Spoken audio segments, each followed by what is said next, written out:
Walaupun ini jadi kali kedua gue ke Lombok, tapi entah kenapa hype-nya terasa berbeda. Apalagi gue harus banyak persiapan diri dulu sebelum sampai di Lombok. Cerita ini gue namakan Ride to Thrive, dan gue dedikasikan untuk kalian yang suka motoran, bukan sekedar mencari kesenangan, tetapi juga untuk mengasah diri ke arah yang lebih baik.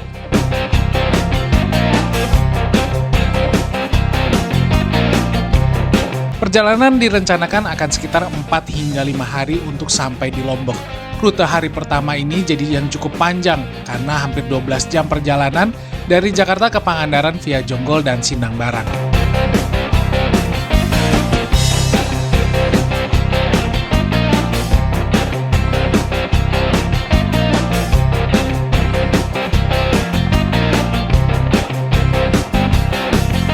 Gue berangkat di hari Sabtu tanggal 1 Maret lalu, bertepatan dengan hari pertama puasa. Jalanan yang seharusnya ramai orang motoran baik Sunmori maupun touring, malah terpantau lowong banget. Lowongnya itu kayak hari pertama lebaran, jalanan menuju Cibubur aja yang gue lewatin biasanya pagi-pagi udah ramai, ini kosong sekali. Nikmat juga ya kayak gini, simple tapi sulit dapat momen kayak gini.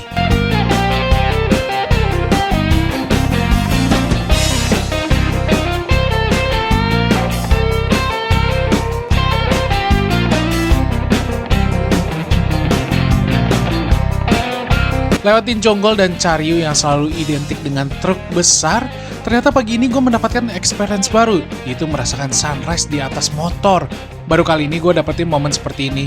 Biasanya gue kalau lewat udah agak siang atau sore malahan. Momen dimana jalanan udah ramai dan penuh sesak dengan truk-truk besar.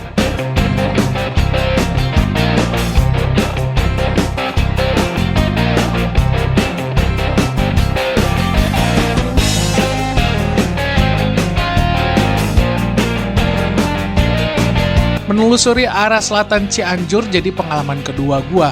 Dulu pernah lewat sini karena berencana eksplor Ciwidey dan lihat rumah Abah Jajang. Kala itu jalanan utamanya terbilang tidak terlalu nyaman karena banyak yang butuh diperbaiki. Gak jarang waktu itu gue memperlambat laju kendaraan dengan maksud bisa mengantisipasi kondisi jalanan yang mengejutkan.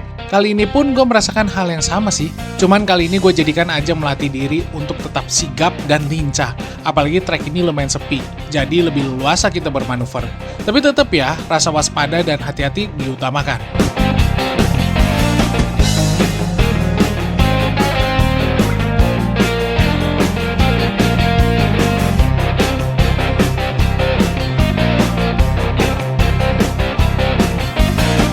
Setelah melewati beberapa tikungan disertai lubang ataupun jalanan yang gak mulus, ternyata masih cukup banyak gue salah mengantisipasi.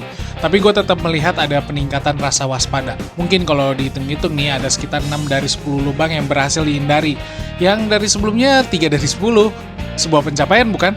Pastinya, karena kita compare dengan diri kita sendiri, bukan dengan pencapaian orang lain. Lagian masa kita mau menghabiskan energi untuk membandingkan diri sendiri dengan orang lain mulu? Loh, kok jadi ceramah ya gua?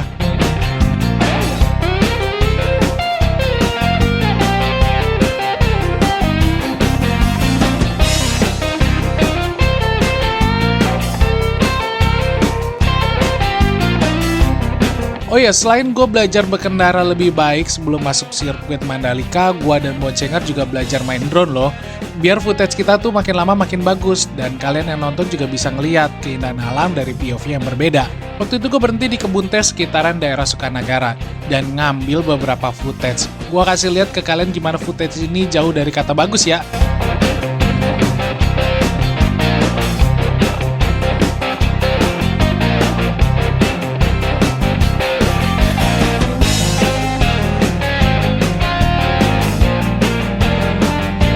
Banyak sih orang yang nggak suka kasih tahu kegagalannya, tapi ya buat gua footage gagal ini aja bakal bisa jadi pelajaran. Sekarang emang berasa amburadul, tapi lama-kelamaan juga bakal pro, amin. Kita lanjutin lagi yuk perjalanan.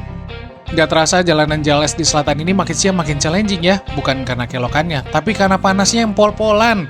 Helm aja berasa pengap sampai-sampai harus gua buka kacanya biar lancar angin masuk ke dalam. Gua nggak bayangin sih gimana challengingnya buat teman-teman yang puasa, hebat kalian guys.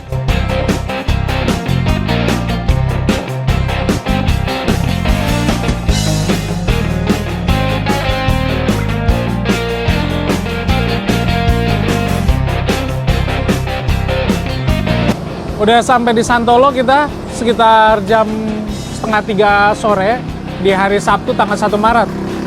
Ya, ternyata ribut sekali.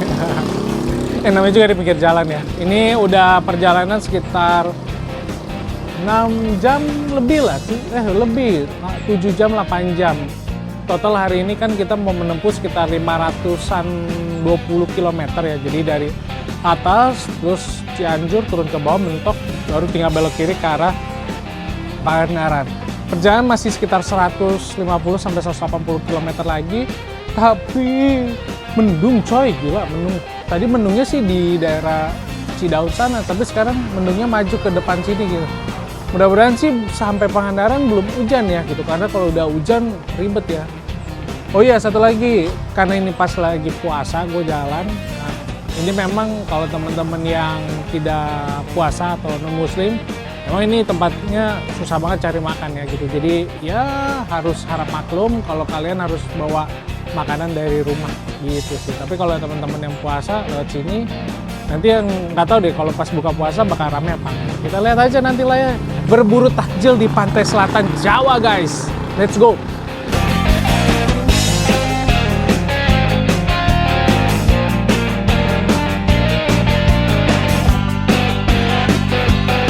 Nggak berasa hari semakin sore dan jalanan udah mulai berasa rame. Ramenya karena banyak orang yang ngabuburit. Ini yang pada ngabuburit bikin deg-deg ser juga. Banyak yang nggak pakai helm dan rada ugal bawanya. Bisa nih pindah jalur tiba-tiba tanpa signal apa-apa. Gimana nggak kaget kita kayak gitu? Akhirnya gue sedikit melambatkan laju motor supaya nggak terjadi sesuatu yang kita nggak inginkan. Gimana pun kalau berurusan sama akamsi, kita bakal repot juga. Mending cari aman aja.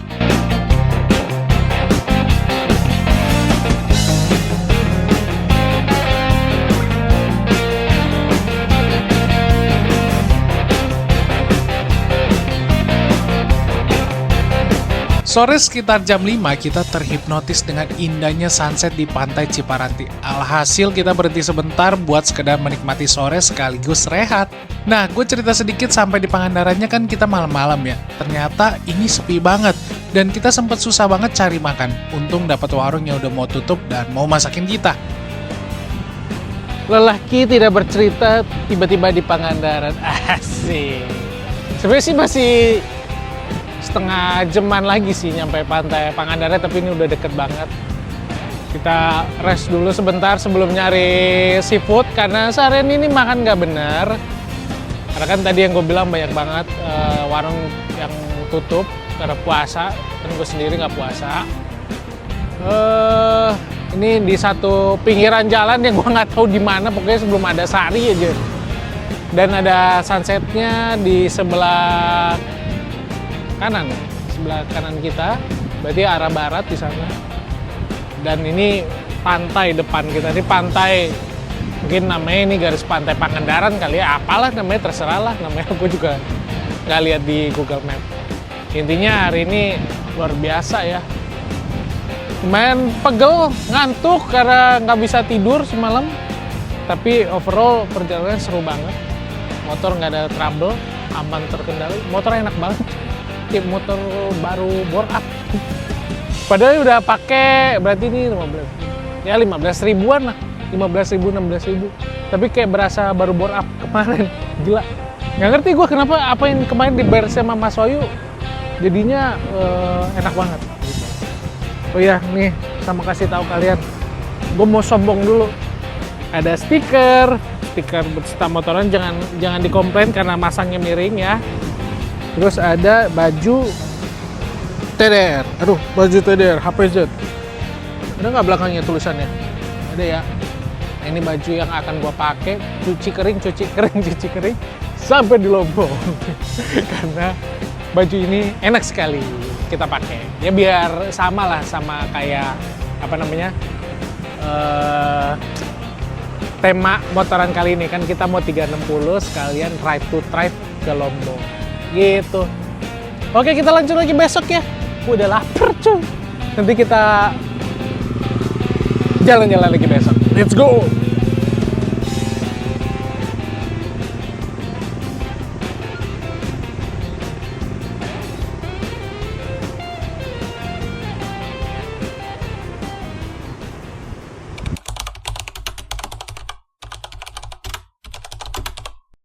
Perjalanan hari kedua dimulai, berangkat dari Pangandaran hingga Trenggalek nih. Rutenya bakal full lewat JLS dan ini perjalanan yang bakal seru banget.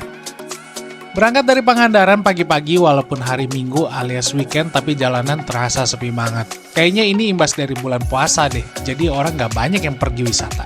Kita pun bisa memacu gas agak sedikit lebih cepat dari sebelumnya, tapi ini cepatnya ala Mario dulu ya. Menariknya pagi ini di sekitaran Kalipucang kita malah mendapatkan kabut pagi. Kaget juga sih kita, karena bukan daerah pegunungan tapi malah dapat kabut. Udah gitu nggak jauh setelahnya gue langsung diuji skill corneringnya. Jenis tikungannya juga nggak kaleng-kaleng karena bisa dapat yang kayak putaran balik dan banyak pula yang kayak gini. Gue sih di sini terus berkonsentrasi biar skill gue ke upgrade dan juga pastinya tidak terjadi hal yang tidak diinginkan. Boleh asik motoran, tapi ingat jalanan lebih berbahaya daripada sirkuit kalau kata pembalap mah. Makanya nggak boleh asal gaspol dan asal cornering.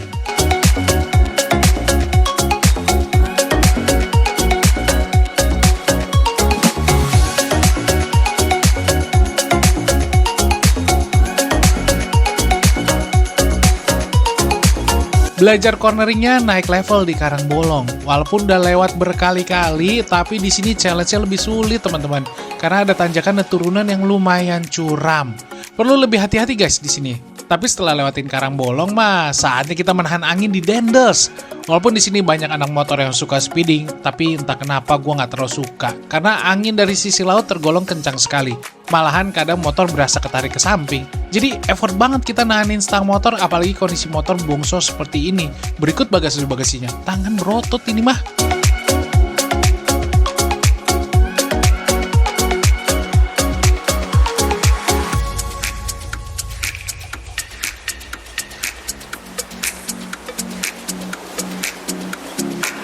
Lewat jalanan yang lurus sambil nahan panas dan kantuk, akhirnya kita masuk ke JLS Jogja.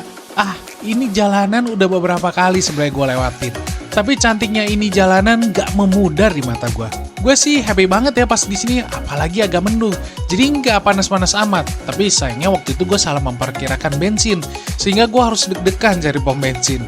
2 pom bensin pertama stoknya habis dan tinggal berharap sama eceran. Sebenarnya gue kurang srek sih isi bensin di eceran, tapi mau gimana lagi? Nggak ada pilihan dan jarak antar SPBU juga cukup berjauhan. Udah gitu belum lagi resiko stok habis, terlalu riskan kalau gue paksakan. Gue pun mencari eceran dan isi sekitar 2 liter, biar cukup untuk 60-70 km ke depan. Setelah gue isi, ternyata 2 SPBU selanjutnya stoknya kosong juga. Baru di SPBU ketiga dengan jarak 50 kilometeran, ada tuh RON 92-nya.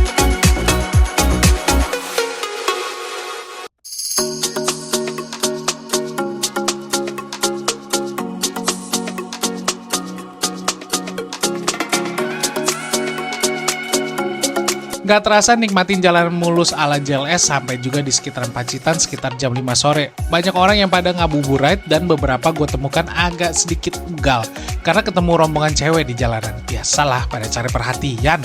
Kita nggak bisa nih ngatur-ngatur mereka, apalagi akamsi. Makanya lebih bijak kita yang ekstra hati-hati dan menjauhi potensi-potensi bahaya tersebut. Apalagi gue juga udah capek dan mau mampir sebentar di Pantai Soge.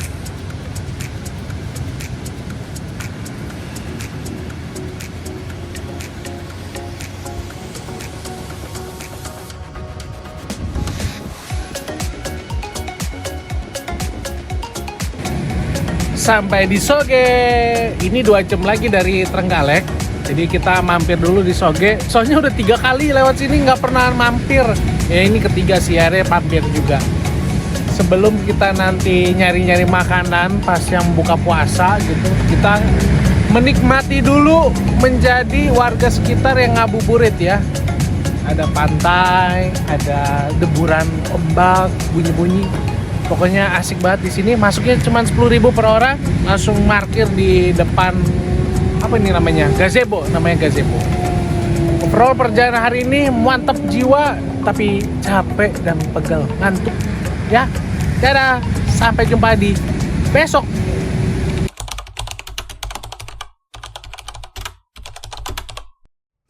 Hari ketiga dimulai. Perjalanan hari ini berangkat dari Trenggalek dan tujuan utamanya sebenarnya ke Lumajang. Tapi ada tapinya nih, kalian dengar aja deh ceritanya. Untuk ke JLS sekitaran Trenggalek dan Tulung Agung yang terkenal estetik banget, gue butuh mengarah ke bawah dari Trenggalek.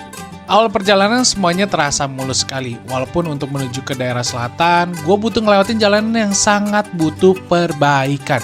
Sekitar 1 jam awal, perjalanan mulai terasa mencurigakan, karena semakin lama kita dibawa ke daerah pemukiman penduduk, dan terkadang melewati tanjakan maupun turunan yang curam, disertai jalanan yang berlubang. Gue sih masih berasa ini jalanan yang memang umum orang lewatin, karena sesekali gue berpapasan dengan minibus travel yang lihai sekali melalui jalanan yang berkelok ini.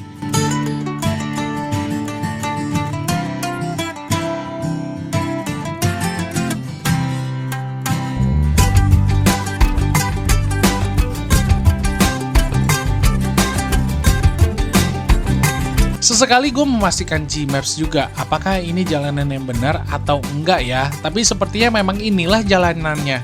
Di jalanan ini pun gue harus pinter-pinter atur pengereman, karena sehabis menanjak full, lalu gue disuguhkan turunan yang terus-menerus. Ini jadi tantangan tersendiri buat kita yang motoran jauh dengan Matic. Gak bisa tuh kita main gaspol-gaspol aja, tanpa memperhatikan feel-nya pengereman. Harus banget sensitif dan siap berhenti kalau dirasa pengereman mulai panas atau berkurang performanya. Ini juga yang banyak nggak diketahui orang-orang. Dikiranya bisa terus-terusan tahan rem, padahal untuk menghadapi turunan curam dan panjang, kita harus pinter-pinter nih gonta-ganti rem. Gue pernah bahas kok di Instagram maupun TikTok.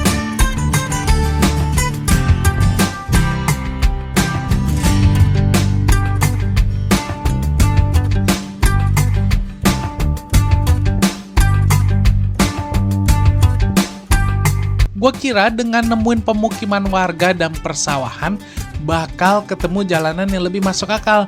Ternyata gue salah besar, karena semakin dijalanin, semakin jauh gue dari jalanan nasional. Tapi nggak mungkin kan kita berbalik ke arah, karena emang ini jalanan satu-satunya menuju titik yang gue tuju. Gue jujur lupa titiknya yang mana, seingat gue mengarah ke Pantai Midodaran. Yang pasti, kali ini gue menemukan jalanan yang lebih sepi lagi dan hutan kanan kirinya lebih lebat dari yang sebelumnya. Sewaktu di awal masuk jalan ini, gue sempat bertanya ke mbak-mbak yang sedang beristirahat di pinggir jalan. Gue menanyakan apakah jalanan ini aman untuk dilewati motor dan kondisi jalanannya gimana.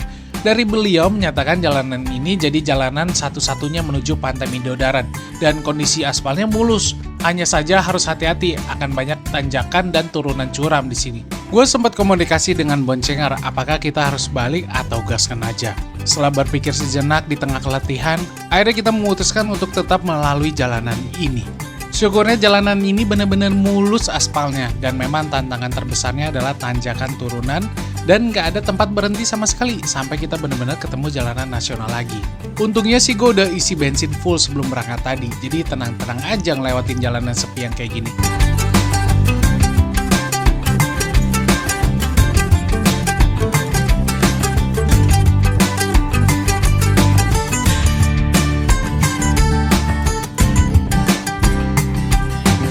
Sampailah kita di JLS sekitaran Pantai Midodaran. Selanjutnya kita masih melanjutkan perjalanan hingga JLS Pantai Sine. Jalanannya belum terhubung, jadi kita sempat naik sedikit untuk masuk lagi ke JLS. Setelah perjuangan panjang, akhirnya untuk pertama kali gue mengaspal di JLS viral yang selama ini gue cuman lihat di konten-konten aja.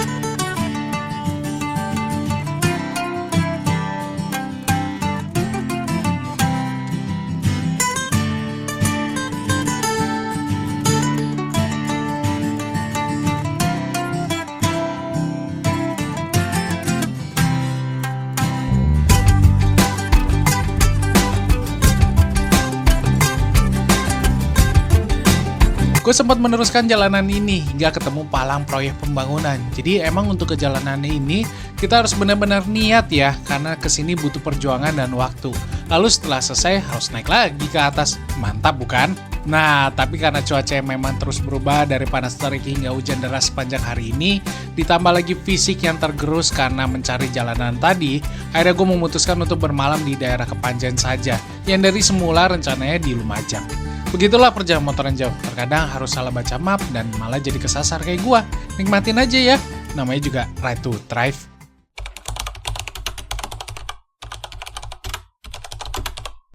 Hai, selamat pagi. Kita udah di Kepanjen pagi ini, mau melanjutkan lagi perjalanan menuju Banyuwangi. Nah, ini jam 8 sih, kita lebih dari jam 8 kita mau berangkat. Ini agak santai karena ke Banyuwangi cuma sekitar 7-8 jam. Rute sih nggak mikirin yang gimana-gimana ya, biar cepat sampai aja. Soalnya udah nggak ada lagi JLS, tahu gue di daerah sini. Belum terhubung dengan sempurna kalau di Jawa Timur. Udah siapin barang semuanya, di bagasi juga udah, dan kemungkinan nanti kita di Banyuwangi ketemu tim-tim HPZ yang sempat ke Jogja dulu, terus mereka hari ini ke Mojokerto gitu. Terusin aja yuk motorannya, lanjut.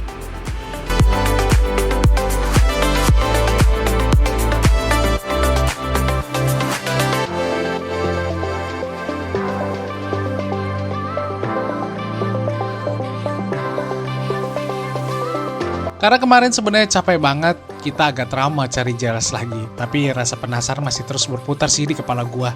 Gue sih nggak akan targetin ngejar JLS, jadi seketemunya aja. Karena kalau gua lihat peta, JLS udah nggak ada di antara Kepanjen dengan Banyuwangi. Ini pun kita diarahkan ke jalur nasional 3 yang biasa kita laluin beberapa tahun terakhir ini. Kalau bermaksud menghindari pantura yang kalian tahu bagaimana membosankannya.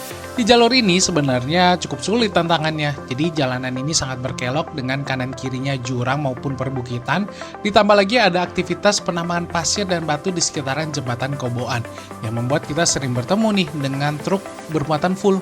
Truk-truk ini berjalan sangat lambat sekali, dan kita yang ada di belakangnya harus pintar-pintar menyalip dalam perjalanan yang menikung, serta hanya tersedia 2 jalur untuk kedua arah. Kalau dibandingkan Pantura, kita punya 4 jalur dengan masing-masing 2 jalur per arah. Jadi ketika ada kendaraan melambat, ada space nih buat nyalip. Nah, dengan kondisi seperti ini, yaitu cuma 2 jalur, buat gua butuh kesabaran, teliti melihat kondisi, dan pengambilan keputusan yang tepat. Terkesan ribet, tapi motoran itu memang seberesiko itu teman-teman. Apalagi kita yang motoran cuma bermodalkan nyali. Ini sangat berbahaya sekali loh. Meliuk-liuknya perjalanan ini membuat gue jadi belajar lagi bagaimana cornering dengan tepat. Kembali lagi, perjalanan ini gue mau benar-benar belajar mengendari motor sebelum gue masuk ke sirkuit Mandalika nanti di Lombok. Cornering kali ini bisa dibilang jauh sekali dari sebelumnya. Udah nggak banyak kegagalannya. Mungkin kalau didatakan dulu bisa 5 gagal dari 10 percobaan. Nah sekarang paling udah tinggal 2-3 kegagalan dari 10 percobaan. Amazing juga ya peningkatan skillnya. Ini juga bisa terjadi karena si Boncengers lebih pede dan yakin sama gua ketika cornering. Alhasil kitanya tuh senada ketika melihat arah tikungannya. Nah, buat kalian yang nggak tahu, motoran boncengan dan sendiri itu tentu lebih sulit yang boncengan ya, karena ada bobot tambahan dan juga boncengan harus percaya serta mengikuti gerak-gerik si pengendaranya. Gak percaya? Coba aja boncengin orang yang belum bisa bawa motor sama sekali. Pasti kalian capek banget kalau ketemu jalanan yang berliku kayak gini.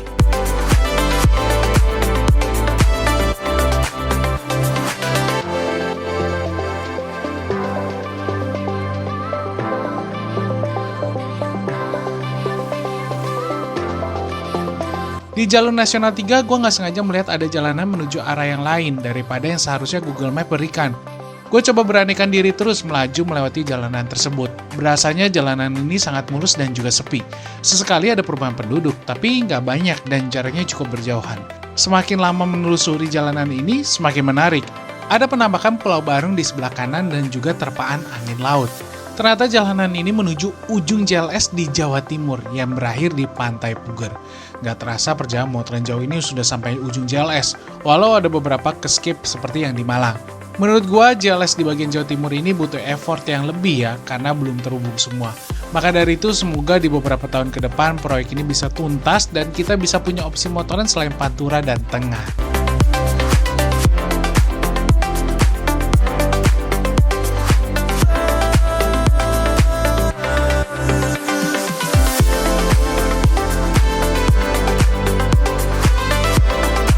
Gue pun di sore hari sampai di Banyuwangi dan bermalam di sana.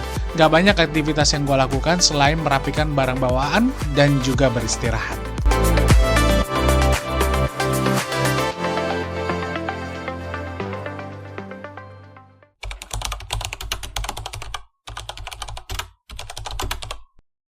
Hari ini rencananya ketemu rombongan TDR dan motoran bareng sampai Denpasar.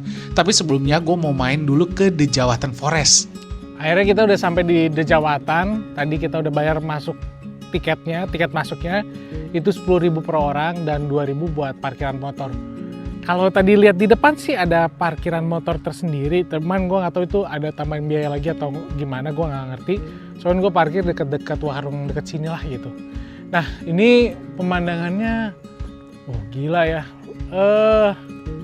kayak apa ya, kayak lagi di planet lain gitu. Jadi ada tanaman-tanaman pakunya juga, ada terus si pohon-pohon besar ini gitu. Pohonnya juga tingginya bisa sekitar mungkin 30 meteran ada kali, 30 sampai 40 meteran ada, dan rasanya adem banget di sini. Tadi gue duduk sebentar buat minum minum air dingin ya. Ternyata cukup banyak nyamuk ya, namanya juga di hutan gitu. Jadi digigitin lumayan, gatel juga sekarang. Ini kita main kesini biar seru aja sih, biar tahu. Soalnya ini tempat banyak banget yang rekomendasi gitu. Dan kalau kita searching di internet, banyak banget orang yang foto-foto di sini bagus. Gue kira dulu tempatnya luas banget gitu. Kayak hutan apa ya gue bilangnya, hutan baluran gitu. Ternyata memang dia itu bukan hutan sih, lebih tepatnya kayak taman gitu, taman tapi yang memang dirawat udah lama kali, memang sengaja dirawat udah lama sehingga ini kayak terbentuknya jadi hutan. Bisa masuk motor, bisa masuk mobil di sini, dan kita ada di ini sih, lagi ada juga acara di sini. Dia dibagi-bagi dalam beberapa jalur gitu. Jadi mungkin kalau di gambarnya ada persegi panjang, ada jalur, nah itu bisa foto-foto di situ. Nah gue tadi udah foto sih, ada spot yang gue foto, cukup oke. Cuman yang spot terbaiknya kayak lagi dipakai buat acara. Mau nggak mau ya udah terima aja. Ya ini dia, motor-motor matic masih bisa lah, asal jangan habis hujan sih gue bilang. Soalnya beberapa yang habis hujan tuh di bagian sana dia ngeblok gitu. Kalau yang di jalur-jalur kayak gininya dia udah bentuknya batu-batuan yang oke buat diinjek walaupun dalam kondisi basah. Oke, ini Dejawatan.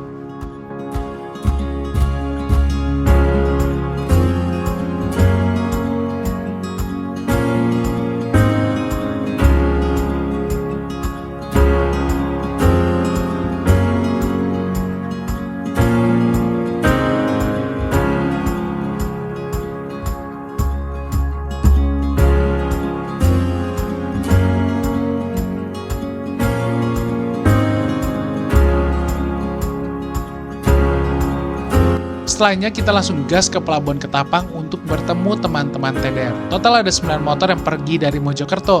Setelah ketemu dan ngobrol-ngobrol sebentar, kita langsung naik kapal penyeberangan supaya keburu buka puasa di Bali buat teman-teman yang berpuasa. Nah, selepas menyeberang sampai Denpasar, kita nggak banyak rekam video karena jalanan kala itu sangat gelap dan diingatkan oleh beberapa warga Bali untuk hati-hati karena jalanan banyak lubang serta ramai truk dan bus di malam hari. Gua hampir aja beberapa kali tersenggol oleh oknum supir bus dan truk yang menyalip seenaknya. Untung Tuhan masih baik ya, dan memberikan keselamatan ke kita semua hingga sampai di Denpasar. Teringat gue akan kata-kata yang selalu diucapkan kalau berpergian jauh-jauh. Hati-hati ya dan selamat sampai tujuan. Ternyata kalimat ini sungguh bermakna dan menjadi doa buat kita selama perjalanan.